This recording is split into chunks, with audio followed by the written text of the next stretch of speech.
오늘 오전에는 하나님이 거하시는 세 가지 장소가 무엇인지 말씀을 상고해 보겠습니다. 하나님의 속성은 여러 가지가 있는데 그 중에 하나가 무소부재라는 말이 있습니다. 무소부재는 어디 언제 어디서나 안 계신 곳이 없다라는 거죠. 항상 계신 것입니다. 창세기 28장에 야곱이 잠에 깨어서 광야에 있을 때 그렇게 말하죠. 이곳에도 하나님이 계시거늘 내가 알지 못하였도다라고 말씀했습니다. 성경은 성경 말씀에 보면 하나님께서요 직접 집처럼 여기시면서 내가 친히 거기에 거하겠다라고 말씀하신 곳이 장소가 세 곳이 있어요. 세 곳. 집처럼 여기시면서 거할 것자. 우리가 대통령을 만나려면 청와대를 가야 되고 동장을 만나려면 어디에 가야 되죠? 동사무소에 가야 되고요. 면장을 만나려면 면사무소에 가야 되는 것처럼 하나님을 만나기 원하신다면 하나님이 내가 거기에 있겠다라고 말씀하신 그 장소에 가면 우리가 하나님을 만나게 되는 것입니다. 하나님을 만나서 얘기를 해야 하나님을 들으시지 우리가 엉뚱한 곳에 가서 하나님께 얘기하면 되겠어요. 성경에 하나님께서 내가 그곳에 거하겠다, 거기 있겠다 약속하신 세 가지 장소, 이 시간 여러분 잘 들어보시고 이 장소를 꼭 기억하셔서 그 장소에서 하나님을 꼭 만나시기를 주님의 이름으로 축원합니다. 첫째로 하나님은 성전에 계신다라고 말씀하셨습니다. 출애굽기 25장 8절 말씀 한번 읽어보겠습니다. 시작. 내가 그들 중에 거할 성소를 그들이 나를 위하여 짓되. 아멘. 거하다, 거할 것자, 집처럼 여기고 살고 계신 곳이 거할 장소죠. 근데 그 장소가 어디냐면 성소, 즉 성전을 말씀한다는 겁니다. 오늘날로는 교회죠. 하나님이 최초에 하나님의 집인 성막을 지으실 때도 출애굽기 25장 22절에 보면 내가 거기 곧 성소에서 너희를 만나리라고 약속하셨습니다. 하나님이 성전에서 만나주시겠다라는 거죠. 그래서 전통적으로 유대인들은 성전, 오늘날 교회죠. 하나님이 거하시는 집이라는 의식이 확실해요. 그래서 항상 그들의 삶을 보면 성전을 중심으로 그들의 삶이 다 이루어지게 됩니다. 자, 먼저 출애굽기 때 12지파 우리 사진 한번 잠깐 보면 성막이 가운데 있죠. 그러니까 성막, 오늘날로 말하면 교회를 중심으로 그 사람들의 삶이 이렇게 네 방향으로 동서남북 진을 치게 됩니다.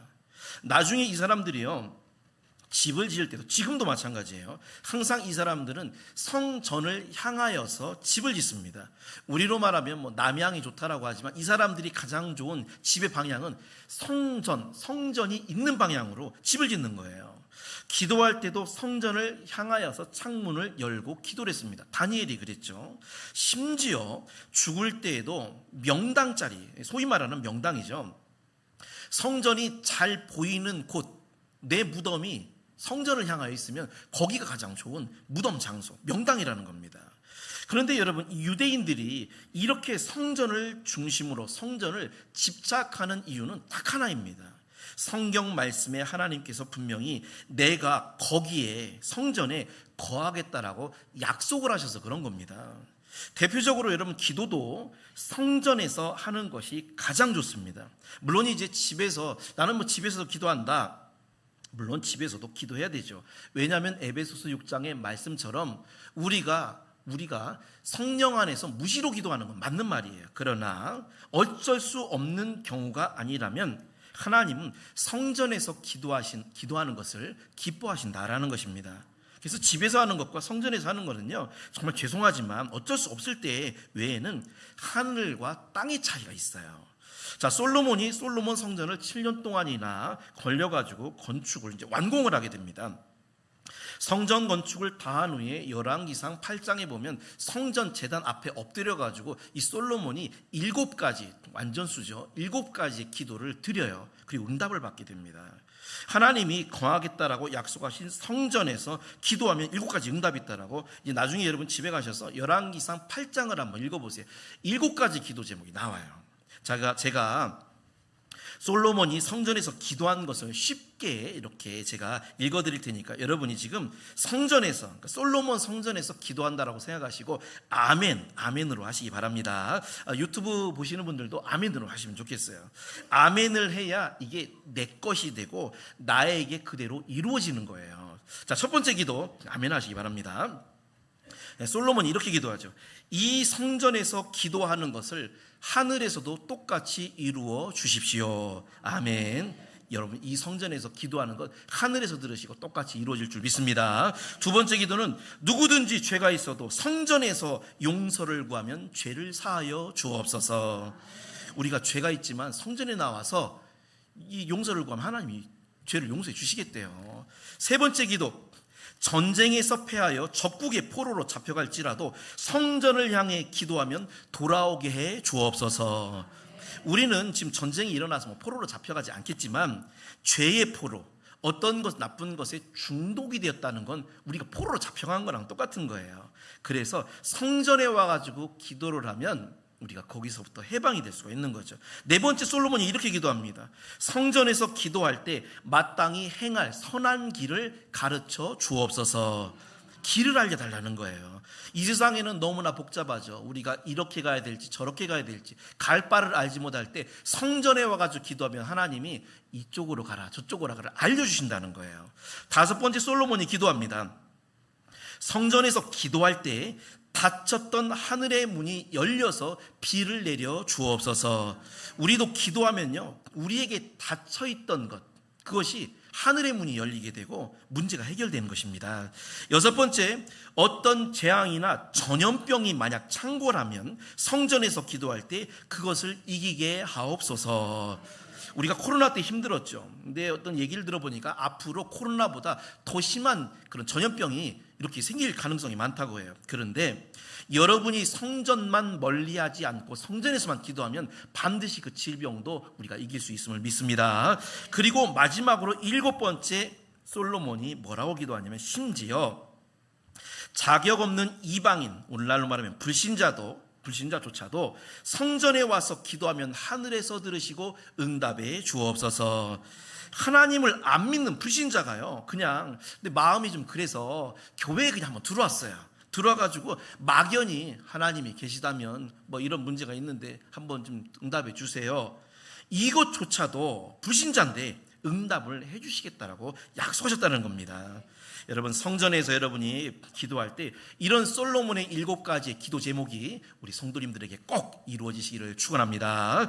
여러분, 솔로몬이 이렇게 7가지 기도를 성전에서 드리니까 하나님이 응답을 해주세요. 뭐라고 응답하시는지 역대하 7장 16절 말씀 이렇게 응답하십니다. 한번 읽어보겠습니다. 시작. 내가 이미 이 성전을 택하고 거룩하게 하여 내 이름을 여기에 영원히 있게 하였음이라. 내 눈과 내 마음이 항상 여기에 있으리라. 아멘. 하나님이 계시고 기도응답이 있고 복이 있고 무엇보다 하나님의 눈, 하나님의 마음이 여기 이 성전에 항상 있겠다라고 말씀해 주셨다는 겁니다. 여러분, 시대가 어려울수록 우리가 분주하고 바쁠수록 이렇게 축복이 있는 성전을 가까이 하셔야 되는 거예요. 그래야 하나님이 복을 받습니다.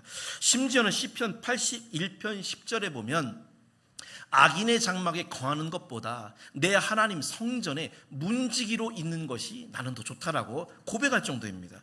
아무리 훌륭한 궁궐, 아무리 대단한 곳에 있는 것보다도 오히려 가장 직급이 낮은 문지기일지라도 성전에 있는 게 낫다라는 거죠. 옛날 자유당 시절에 부산의 초량교회, 지금도 있습니다. 이 초량교회 양성봉, 저 화살표 옆에 있는 분, 얼굴 잘생기신 분 있죠. 저 양성봉이라는 장로님이 계셨어요. 이분이 당시 정부에서 장관 밑에죠. 차관직을 맡아 수행하고 있는데 이 사람이 곧 이분이 농림부 장관이 될 그런 차기 농림부 장관이었습니다. 될 뿐이었어요.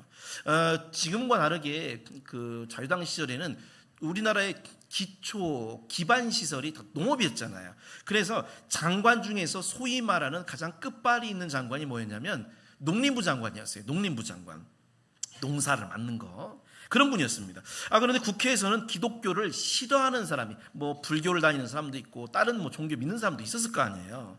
이 사람들이 트집을 잡는 거예요. 교회 장로가 장관이 되면 국정을 기독교적으로 운영을 하니까 반대를 하면서 장관만 하든지 아니면 장로직, 교회를 그만 다니고 장로직을 포기하든지 이렇게 얘기를 했습니다. 이때 이 양성봉 장로님이 제가 교회 장로와 장관 둘 중에 하나를 선택하라고 하신다면 저는 장관직을 포기하고 교회 장로를 선택하겠습니다. 그리고서 당시 이승만 대통령에게 사표를 제출하죠. 이승만 대통령이 깜짝 놀라서 이 사람아, 다른 사람들은 어떻게든지 장관 한번 해보려고 그렇게 난리인데 자네는 교회 장로 자리가 장관 자리보다 낫다는 말인가? 그때 양성봉 장로님이 이렇게 말했다고 합니다.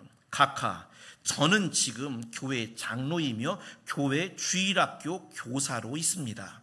때로는 차관일이 너무 바빠 교회를 못 갈 때가 있어서 늘 마음이 아팠습니다. 지금도 교회 주일학교 학생들이 저를 눈 빠지게 기다리고 있습니다. 이렇게 말했다는 거죠.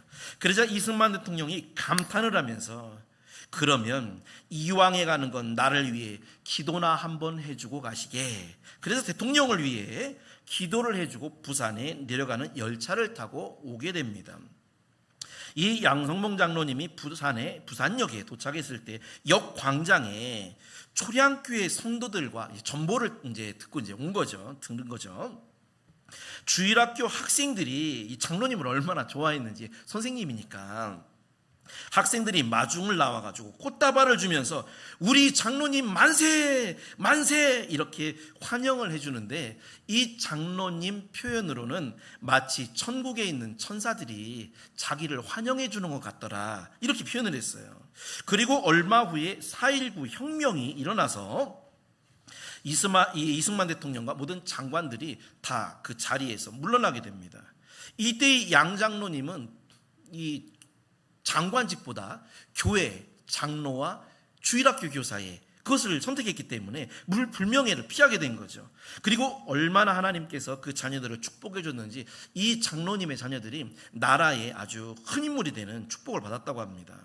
여러분, 장관보다 교회 장로와 교회 주일학교 교사직 선택하는 것, 이게 이분에게는 하나님이 기뻐하시고 축복을 주셨다는 거죠. 이분의 그 초량교회가요, 초량교회 6.25 때에 피난을 오신 목사님들이 250명 정도가 됐다고 그래요.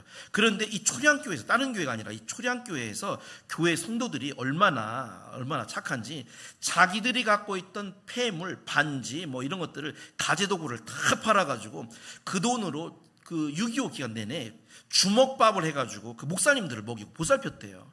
주의 종들을 섬겼던, 그래서 이 초량교회가 그 성도들이 얼마나 큰 축복을 받았는지 모른다고 합니다. 여러분, 성전은 하나님이 거하겠다라고 약속하신 하나님의 집입니다. 누구든지 이 세상보다 성전을 가까이 하는 사람은 복이 있다라는 것을 꼭 기억하시고, 하나님이 거하시는 이 성전을 늘 사랑하고 가까이 하는 우리 성도님들이 되시기를 주님의 이름으로 축원합니다.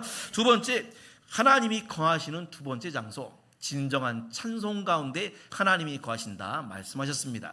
시편 22편 3절, 여기도 거한다라는 말이 나오죠. 한번 읽어보겠습니다. 시작. 이스라엘의 찬송 중에 거하시는 주여, 주는 거룩하시니라. 아멘. 하나님께서 우리에게 주신 최고의 선물 중에 하나는 바로 음악입니다. 음악. 저는 음악을 굉장히 좋아하는데 요즘은 음악 치료학이 두각이 되고 있고요. 좋은 음악으로 사람의 몸과 영혼을 고친다라는 이런 치료가 있죠. 감사하게도 우리 믿는 자에게는 그런 좋은 음악보다도 더 좋은 음악이 있습니다. 그건 바로 찬송입니다. 찬송은 하나님이 우리 믿는 자에게 주신 선물 중에 선물이에요. 최고의 선물이죠. 특별히 하나님의 백성이 부르는 찬송에는 하나님께서 그 찬송을 부르면 그 찬송 속에 하나님이 거하겠다라고 약속하셨다는 겁니다. 역대하 20장에 보면 여호사밧 왕 때에 암몬 자손과 모압 자손 그리고 세일산 주민이 연합을 해가지고 이스라엘을 공격을 하러 오게 돼요. 근데 유다의 힘은 약했습니다. 그런데 남한국 유다가 무엇을 했냐면 유다의 진영에서 같이 찬송을 불러요. 그러자 찬송이 시작되자마자 하나님의 역사가 시작이 되어가지고 그 대적들, 연합 대적들을 다 이기게 하셨다라는 겁니다. 왜냐하면 찬송 중에 하나님이, 전지전능하신 하나님이 그 찬송에 계시니까요. 사무엘상 16장에 보면 다윗의 찬송이 시작될 때에 사울의 악령이 떠나가게 됩니다. 여러분, 악령을 어떻게 이겨요? 그런데 찬송을 하면 그 찬송에 하나님이 계셔서 그 악령도 떠나가게 해주신다라는 것이죠.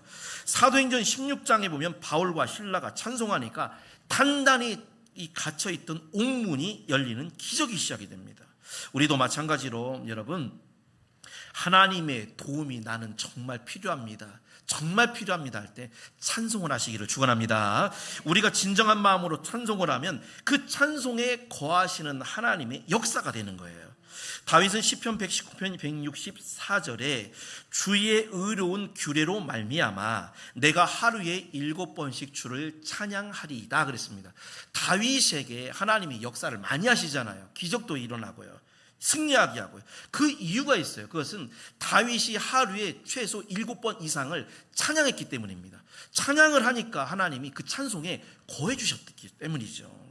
여러분, 교회에 가보면 대부분 찬송과 기도가 뜨거운 교회는 살아있는 교회고요, 그리고 찬송 소리에 힘이 없고 기도 소리가 힘이 없는 교회는 마귀의 밥이 되는 교회인 경우가 많습니다.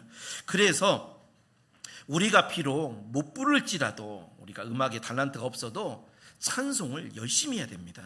사실 찬송에 달란트가 없는 분들이 있죠. 그래도 입을 열고 찬송을 열심히 부르면, 우리가 마음만 정성을 들이면 그 찬송에는 하나님이 반드시 거하심을 믿습니다. 우리 시편 69편 30절을 한번 같이 31절까지 읽어보겠습니다. 시작. 내가 노래로 하나님의 이름을 찬송하며 감사함으로 하나님을 광대하시다 하리니 이것이 소 곧 뿔과 굽이 있는 황소를 드림보다 여호와를 더욱 기쁘시게 함이 될 것이라. 아멘.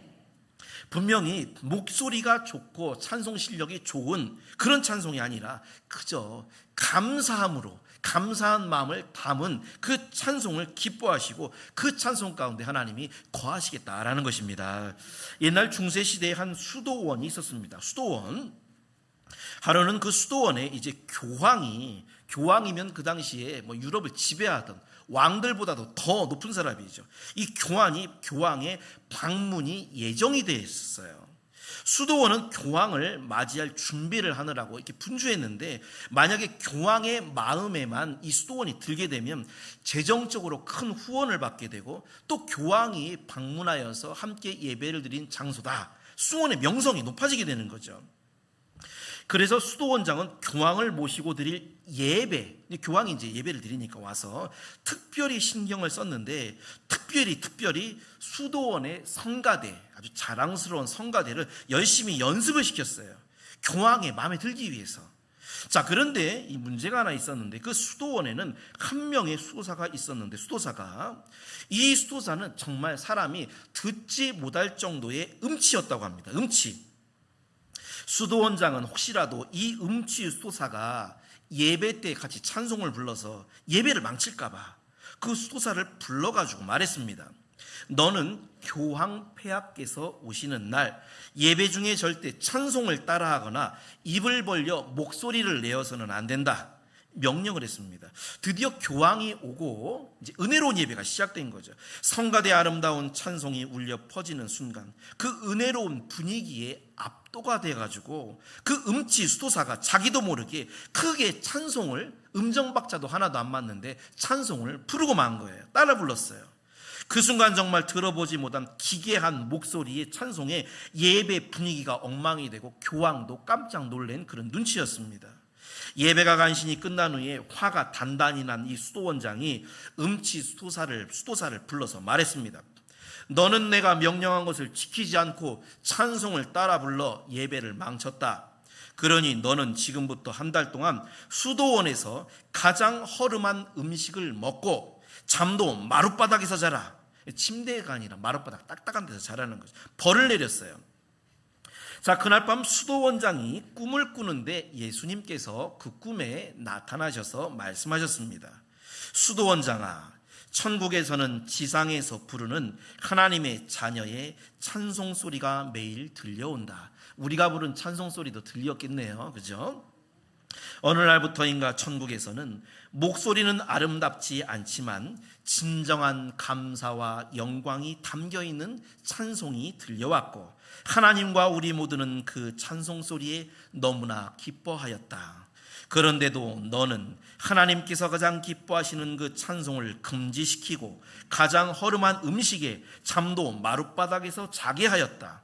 이제 내가 너에게 명하노니 이제부터 네가 먹는 음식과 잠자리는 그 수도사에게 주고, 대신 한 달 동안 네가 가장 허름한 음식을 먹고 네가 마룻바닥에서 자라. 그리고서 사라지셨다고 합니다.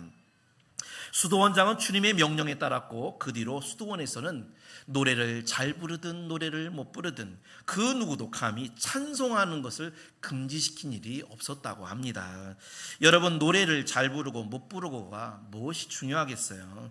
진정한 마음, 진정한 감사의 마음만 내가 부르는 찬송에 담겨만 있다면 하나님은 기뻐 받으시고 하나님은 그 찬송에 거하시는 줄 믿습니다. 우리 성도님들, 하나님이 거하시는 두 번째 장소, 바로 여러분들이 부르는 진정한 찬송임을 여러분 꼭 기억하시고, 늘 다윗보다 더 많이 7번 이상 하루에 많은 찬송으로 하나님이 거하시는 놀라운 찬송의 능력이 되시기를 주님의 이름으로 축원합니다. 세 번째, 마지막으로 하나님이 거하시는 세 번째 장소는 바로 우리의 마음입니다.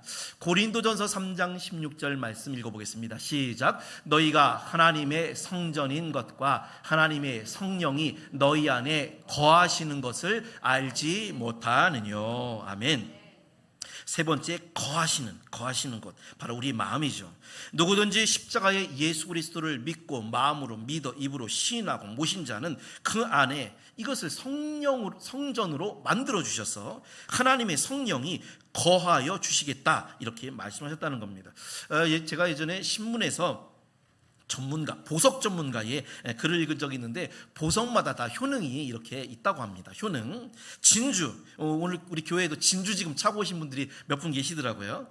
진주는 사람의 기를 진정시키는 효능이 있대요. 그래서 몸이 차가운 사람에게는 진주가 좋지 않다고 합니다. 몸이 막 열이 많은 분들은 진주 차면 몸을 좀 식혀주는 모양이에요. 자수정이란 보석, 이 보라색 보석인데요, 이 자수정은 기를 돋구어주는 그런 효능이 있고, 특별히 관절염에 좋다고 합니다. 자수정을 그래서 몸에 차고 있으면 관절염에 이렇게 좋다는 거예요. 토파즈라는 보석은 비위가 약하고 몸이 찬 사람에게 좋은 보석이고요. 그리고 빨간색 루비 있죠, 루비. 요거를 차고 있으면 혈액순환이 잘 된다고 합니다. 루비. 옥 알죠? 옥돌. 이 옥은 몸을 덥게 해주고 땀이 나게 해주고, 그리고 무엇보다 하체를 튼튼하게 해주는 효능이 있다고 그래요. 그러니까 보석마다 다 효능이 다 다른 거죠. 이 보석은 이 효능, 저 보석은 저 효능. 자, 그런데 건강도 주고 물질의 축복도 주고 행복도 주고 평안도 주고, 무엇보다 천국에 들어가게 하는 최고의 효능을 가진 보석이 있습니다. 그게 뭐냐면 바로 우리 예수님입니다. 우리 다같이 고린도후서 4장 7절 말씀 보석까지 한번 읽어보겠습니다. 시작. 우리가 이 보배 보석을 질그릇에 가졌으니 이는 능력의 힘이 큰 것이 하나님께 있고 우리에게 있지 아니함을 알게 하려 함이라. 아멘. 보석이라는 건 비싸잖아요. 돈 줘야 되잖아요. 그런데 모든 효능을 다 갖고 있는 최고의 보석, 우리 예수님은 돈을 줄 필요도 없어요.